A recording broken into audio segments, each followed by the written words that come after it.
여러분 안녕하십니까. 신문을 푸는 방송 아침엔 매일경제입니다. 오늘은 2월 7일입니다. 역시요 중국에서 들려온 소식은요. 신종 코로나 바이러스로 인한 사망자 그리고 확진자 계속 늘고 있습니다. 자, 먼저 신문 1면부터 출발해 보겠습니다. 매일경제 1면입니다. 질병본부 의심자 정보 못 준다.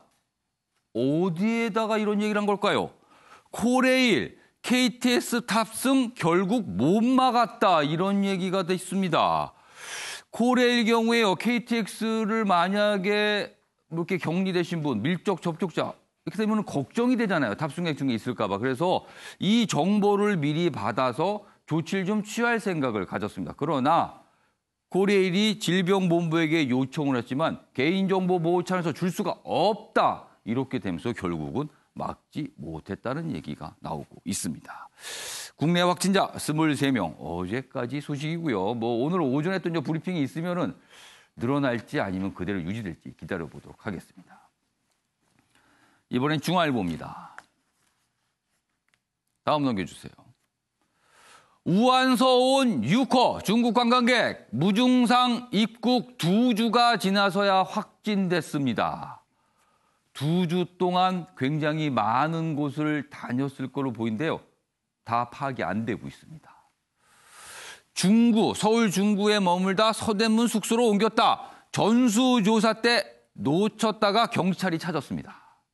그런데요, 더 걱정되는군요. 이런 유사한 경우가 지금 30명 정도 더 있습니다. 연락이 안 된답니다. 우한서 온 중국인인데요. 확진자 하루 사이에 4명 늘었다. 이 내용도 전하고 있습니다. 그리고 이 옆에 사진 좀 봐주세요. 이 사진, 누군가가 창문을 열고 종이에다 썼습니다. 생필품 필요하다는 뜻이겠죠? 화장지, 생수, 치약, 물, 커피 등등등 이런 거 필요합니다. 좀 갖다 주세요. 바깥에다 손을 내밀어서 보여준 겁니다. 어딘가면요. 광주의 21세기 병원입니다. 지금 이곳에서 확진자 나왔다고 했잖아요. 그래서 지금 여기 환자들 일부하고 여기 병원에서 일하시는 분들이 여기 지금 격리돼 있는 상태거든요. 그런데요, 많은 사람이 격리돼 있으면 이런 거는 기본으로 갖춰져야 되는 거 아닙니까, 지금? 그래서 제목이 이렇습니다. 격리만 해놓고 21세기 병원 환자의 호소다 이렇게 돼 있습니다. 아니 화장지, 물, 치약 이거는 기본 아닙니까, 지금요? 그러나 지금 요청하고 있는 상황입니다. 자, 다음은 동아일보 보겠습니다. 기사가 이쪽에 자리 잡고 있는데요. 안철수 신당 명칭 선관위가 사용 불가하다고 결정을 했습니다. 그리고 당대표의 비례대표 전략 공천도 위법이다 이렇게 얘기를 했는데요. 일단 안철수 신당, 안철수 전 대표 이거 못 쓰게 됐습니다. 그리고 비례대표 당 차원에서 전략 공천 위법이다. 비례정당을 겨냥했다. 이런 또 분석도 나오고 있습니다. 마지막으로 한국일보 보겠습니다. 이쪽에 보시죠. 중국 750억 달러 미국 제품 일부 관세 절반 인하 이렇게 돼 있습니다. 뭔가 미국과 잘 지내보겠다 이런 뜻도 있지만요. 물가를 낮춰서 중국의 내수를 좀 활성화시키겠다 이런 뜻도 읽힌다고 합니다. 신종 코로나 타격 내수 부양책 아니냐. 아시아 증시 호재를 만났습니다. 어제 우리 증시도 급등했습니다. 자, 지금까지 일면기사 짚어봤고요. 오늘도 네 분 패널 나오셨는데요. 소개해드리겠습니다. 먼저 이종근 시사평론가 자리하셨고요. 박창환 장한대 교수도 나오셨습니다. 그리고요. 김종욱 동국대 연구교수도 자리하셨고요. 변환본 변호사도 나오셨습니다. 안녕하세요. 네, 안녕하세요.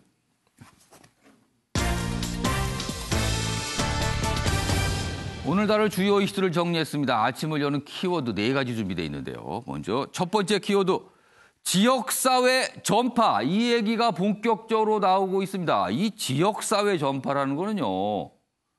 누가 누구한테 감염을 시켰는지 어떻게 경로가 갔는지 알도리가 없는 상황을 말합니다. 굉장히 걱정되는 상황인 거죠. 추적이 어렵습니다. 최후 통첩. 황교안 대표와 관련해서 당 기구가 회의에서 이런 결정을 했다고 합니다.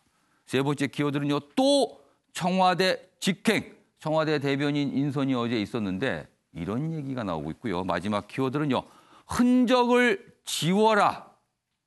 한진 일가와 관련된 내용입니다. 자.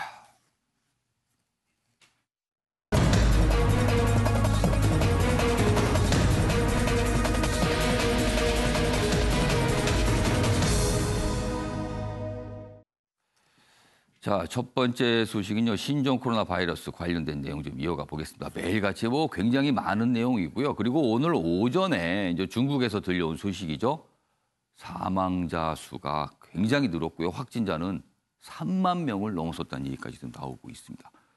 매일같이 엄청나게 많은 인원들이 지금 늘어나고 있습니다. 중국 상황입니다. 자, 그럼 첫 번째 기사 보겠습니다. 역시 중국 상황을 설명하고 있습니다. 저장성 외칭시도 도시 봉쇄. 지금 우한시만 그런 게 아니다. 지금 봉쇄되고 있다는 거고요. 그리고요. 베이징시의 경우요. 3명 이상 식사 금지 조치를 취했답니다. 그러니까 식당 손님 인원수를 통제하는 건데 3명 이상이 모여서 밥 먹는 거 이거 하지 말라는 조치가 나왔다는 거예요. 뭔가 굉장히 다급한 상황으로 가고 있는 거죠. 자, 우한시 병실 부족 참담한 상황이다. 이런 얘기 계속 나오고 있고요. 환자, 사망자가 지금 우한시에 집중돼 있습니다. 15초 접촉에 감염됐다. 닝보시 사례 충격을 주고 있다. 이런 얘기가 나오는데요. 이 내용 좀 더 자세히 소개되어 있습니다. 여기 보시죠. 여기 보시면 중국의 한 시장에서는 신종 코로나 감염자 옆에 15초 정도 머무른 사람이 있었는데 확진 판정을 받았습니다. CCTV를 통해서 확인이 된 겁니다. 그럼 불과 15초 사이에 감염이 됐다는 얘기가 됩니다. 그래서 굉장한 충격을 주고 있다는 거예요. 여기 있습니다. 56세 남성은 감염 환자가 많은 지역을 간 적이 없고 주로 지역에서 일상생활을 했는데 확진 판정을 받았다. 다만 시장에서 어떤 여성, 그러니까 61세의 여성 확진자와 15초 동안 함께 잠깐 있었다는 겁니다. 그렇다면요, 이 신종 코로나 생각보다 전파력이 더 크다고도 할 수 있는 상황입니다. 자, 관련 기사 하나 더 보겠습니다. 이런 가운데요, 리원양, 이른바 중국에서는 우한의 영웅, 신종 코로나 창궐을 미리 경고한 의사로 알려져 있습니다. 결국 숨졌습니다. 여기 보시죠. 리원양, 지난해 12월 30일 최초로 신종 코로나 바이러스 감염증 창궐을 할 수 있다고 경고를 했습니다. 그런데 당시에 이 경고를 하자 중국 당국이 체포했어요. 가짜 뉴스를 전파한다고요. 그러다가 굉장히 고초를 겪었죠. 그러나 결국은 맞았습니다. 그리고 환자를 치료하다가 본인도 감염이 됐습니다. 그런데 결국 숨지고 말았습니다. 중국 당국에서요, 뒤늦게 사과했어요. 미안하다고. 그러나 결국은 이렇게 된 겁니다. 지금 중국의 모습을 단적으로 드러내는 지금 사례가 아닌가 합니다. 자, 이번에는요, 우리나라 상황을 좀 짚어보겠습니다. 다음 기사 보시죠. 이쪽에 보시면요, 23번 중국인 2주간 서울 무방비 활보 주요 관광지 다녔을 듯하다. 지금 가장 걱정되는 부분입니다. 정확하게 어디를 얼마나 다녔는지 아직 다 파악이 안 되고 있습니다. 보시죠. 1월 23일 관광 목적 입국 후에 소재 불명, 중구 호텔, 서대문 게스트하우스 등 이용, 동행한 7명 중 5명은 음성, 2명은 지금 검사 중입니다. 여기도 역시 좀 걱정이 되죠. 우한 전수조사 대상자 30명 연락 두절입니다. 이런 경우가 지금 또 있습니다. 어디 있는지 모릅니다. 자, 지금 이게 뭐 2차 감염, 3차 감염, 그리고 제3국 감염, 그리고 지금은요 연락 두절까지 나오고 있는 겁니다. 그러니까 많은 분들이 계속 공포를 느끼고 계세요. 자, 지금 속보가 들어왔는데요. 임시생활 우한 교민 중 확진자 1명이 추가가 됐습니다. 그래서 총 국내 확진자는 24명으로 늘어났습니다. 오늘 1명 확진자가 추가돼서요. 총 24명으로 늘어났다는 소식 전해드리겠습니다. 자, 관련 기사 하나 더 보겠습니다. 보시죠. 지역사회 전파 없다던 정부 확산 가능성 커졌다. 급선회. 아까 제가 말씀드렸죠. 이 지역사회 전파라는 게 여기 설명이 돼 있습니다. 여기 보시면 요 내용인데요. 감염원을 특정할 수 없는 환자가 급증하는 상황. 그러니까 누가 누구에게 감염을 시켰는지, 어디서 감염됐는지, 왜 그랬는지, 그리고 경로가 어땠는지 알 도리가 없는 상황으로 가는 겁니다. 이거를 지역사회 전파라고 부릅니다. 지역사회 전파라니까 무슨 뜻인가 하지만 굉장히 무서운 의미가 됩니다. 이거는요. 지금 정부 당국자가 확산 가능성 있다고 얘기를 했습니다. 어제. 여기 보시죠.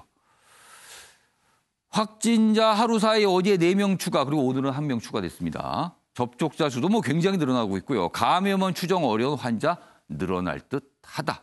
이런 상황으로 가고 있습니다. 자, 그럼 여기서요.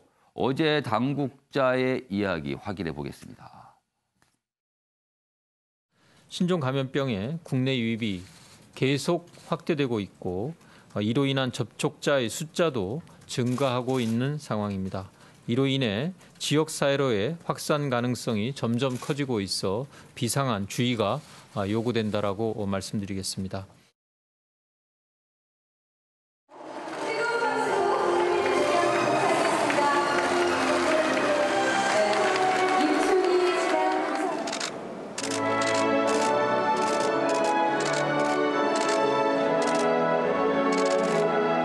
신종 코로나 바이러스라는 비상상황 속에 있지만 경제 활력을 지키고 키우는 일도 결코 소홀히 할 수 없습니다. 네, 어제 이제 정부장 설명도 있었고요. 어제 이제 부산에서 행사가 있었는데 다들 문재인 대통령이 참석한 행사입니다. 다 마스크 쓰고 저렇게 참석한 상황도 있었습니다. 저 행사를 두고도 좀 이야기가 있습니다. 꼭 했어야 된 것이냐 아니면 필요한 상황이기 때문에 경제 행보는 해야 된다. 이렇게 얘기들이 좀 오가고도 했습니다. 자, 이런 상황에서요. 다음 기사 보시죠. 서울의 대단히 아파트 단지에서 이 확진자가 입주자라는 얘기가 알려지면서 또 발칵했습니다. 보시죠. 강남 상구소 턱 확진자. 이 강남 상구 얘기가 기사에 나온 이유는요. 사실 강남 상구가 인구 밀집 지역이지만 유동 인구가 엄청난 곳입니다. 그렇기 때문에 이곳에서 뭔가 위험이 발생했다는 거는 대단히 경각심을 갖게 하거든요. 지금요. 자, 19번 사는 서울 송파의 대단히 아파트입니다. 주민들 깜짝 놀라셨겠죠, 지금요. 지금 이 얘기가 좀 있습니다. 놀란 주민들 외출 자제, 그리고 아파트 단지는 굉장히 정적이 있다. 굉장히 감싸고 있다. 이런 반응도 좀 있습니다. 자, 관련 영상이 있습니다. 보시죠. 아침에 방송하기를 너무 커뮤니케이션 잘 못하니까 알고 계시거든요. 집안에 있어야겠네요. 돌아다니지 말고. 세수한다고 운동시설 그것만 방송으로 교란해주고. 네, 주민들 굉장히 깜짝 놀라시는 반응이죠. 이런 데까지 나왔습니다. 자, 그럼 여기서요. 전문가 연결해서 자세한 이야기를 좀 해보도록 하겠습니다. 최재욱 고려대 예방의학과 교수 전화로 연결돼 있는데요. 최 교수님 나와 계시죠? 네, 안녕하십니까. 최재욱입니다. 예, 전화 인터뷰 응해주셔서 일단 감사드리고요. 네. 좀 많은 분들도 그렇고 저도 그렇고 이게 궁금한 점들이 참 많습니다. 그래서 질문을 좀 차례로 드릴게요. 그리고 중간중간에 저희가 관련 기사를 좀 보면서 질문을 이어가도록 하겠습니다. 자, 우선 첫 번째 질문인데요. 자, 2차 감염, 3차 감염 나왔고요. 이제는 아예 추적이 어려운 지역사회 전파 우려까지 나왔거든요. 그렇다면은 이거는 우려했던 일이 벌어진 건가요? 아직은 그렇게 그 단계까지 가지는 않을 거라고 보시나요? 지금 지역사회 감염의 우려는 현실화됐다고 보시는 것이 맞을 것 같습니다. 그래서 지금 우려하신 대로 지역사회 감염으로 이제 확산되면 접촉자 파악이 굉장히 어려워집니다. 광범위해지고. 예, 그렇다군요, 그게. 예. 네, 그런 면에서 지금 추가적인 전파를 막기가 다 현실적으로 굉장히 완벽하게 어려워서 결국 이런 상황에서는 기존의 방역 관리 시스템만으로 방역을 예방 관리를 철저히 하는 것이 어려워지는 상황이다. 그렇게 보시는 것이 맞을 것 같습니다. 그렇다면 방역이 어려워지면 대책이 없는 겁니까? 만약에 그 단계로 가게 되면요? 네, 지금까지의 방역 체계로만은 안 된다는 것을 의미하고요. 어제 이 보건 당국자가 이제 우려를 표명하고 새로운 대책에 대해서 고민하고 있다는 그 지점은 지금 말씀드린 대로 현재까지의 접촉자 파악과 확진자의 동선 파악에서 토대로 해서 하는 하나씩 한 지점을 갖고 주위를 넓혀가는 방식으로는 이건 안 되겠구나. 지금 많이 전파되는 상황에서 이런 방식 갖고는 이제 해결이 안 된다는 점을 고민을 그렇게 얘기를 하신 거고요. 이제 감염 관리의 전반적인 이 방식과 이 절차를 바꾸고 시스템의 목표를 달리하는 그런 부분들이 필요한 지점입니다. 그리고 또 한 가지 걱정은요. 23번 확진자 얘기입니다. 지금 우한에서 입국을 해서 관광을 다녔다는데 거의 2주 만에 인전 찾았거든요. 그런데 이와 유사한 사례가 지금 30명 정도 더 있다는 거 아닙니까? 연락 두절 상태로요. 이거 역시 굉장히 우려스러운 상황 아닙니까? 네, 두 가지 아까 말씀드린 지역대 감염과 이제 더 다른 더 어려운 상황인데요. 이 지역사회 전파를 막는 것과 동시에 해외에서 유입 감염병에 대한 들어오는 것을 막는 부분하고 좀 결합된 거 아니겠습니까? 더더구나 국내 거주자라면은 신분을 이제 추적하거나 여러 가지 상황이 가능한데 해외 입국자는 더더욱 어렵습니다. 그래서 지금 뒤늦게 이 부분을 이제 전수조사를 하게 되고 그러다 보니까 지금 아직도 30명이 안 된다는 부분인데 이 부분에 대해서는 빨리 조속히 파악을 해야 되는데 참 시기적으로 많이 좀 늦었다는 걱정이 됩니다. 그리고 저희가 앞서서 전해드렸는데요. 중국에서 확진자와 15초 정도 잠시 같이 머물렀는데 감염이 됐다. 이런 내용이 나왔거든요. 이런 가능성은 정말 있는 걸까요? 그런 가능성이 있겠죠. 그러나 지금 상황에서 그런 하나의 사례를 놓고 일희일비할 수는 없고요. 특히 이 부분은 아직 정확한 조사가 나온 건 아니고 이 관련된 여러 가지 상황을 고민해봐야 됩니다. 다만 이러한 사례들을 보고 우리가 이런 가능성이 있겠다라는 상황을 염두에 두고 혹시 그런 유사한 상황이 있을까에 대비해야 될 필요가 있겠다 정도는 가능하지만 아직 명확하게 밝혀진 게 아니기 때문에 이런 상황을 놓고 이거를 염두에 두고 보건의료 방역 정책을 바꾸거나 또 대책을 새롭게 사용할 아직 그런 단계로 보기는 어려운 것이라고 보는 것이 전문가의 견해입니다. 또 한 가지 이제 많은 분들 좀 당혹해하는 거는요. 음성 판정을 받았다가 다시 양성으로 나중에 확진되는 경우가 지금 발생하고 있거든요. 지금 20번 확진자의 경우도 그런 경우인데 그렇다면 일단 음성 판정을 받았다고 100% 안심할 수는 없다. 이렇게 되는 겁니까? 네, 맞습니다. 모든 검사 방법은 지금 병원에서 코로나 바이러스 관련된 것뿐만 아니고요. 당뇨, 고혈압 많은 검사들은 100% 완벽하지는 않습니다. 그래서 항상 5% 정도의 가능성, 즉 틀리게 나올 가능성, 오차가 나올 가능성 항상 있기 때문에 그게 이 과학적으로 지금 그런 경우는 어쩔 수 없는 부분이고요. 그래서 특히 이러한 경우처럼 이 확진이 중요한 경우에는 한 번 검사하는 것만으로 완벽하지 않기 때문에 시간 24시간을 두고 2번 검사해서 연달아 음성이 나오는지를 확인하는 것이고요.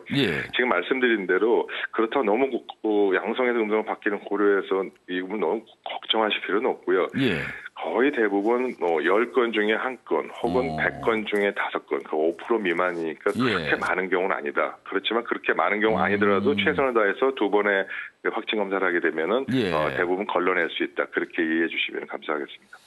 최 교수님, 그럼 여기서 잠깐 기사를 좀 소개하고 이어가도록 하겠습니다. 다음 기사 보여주세요.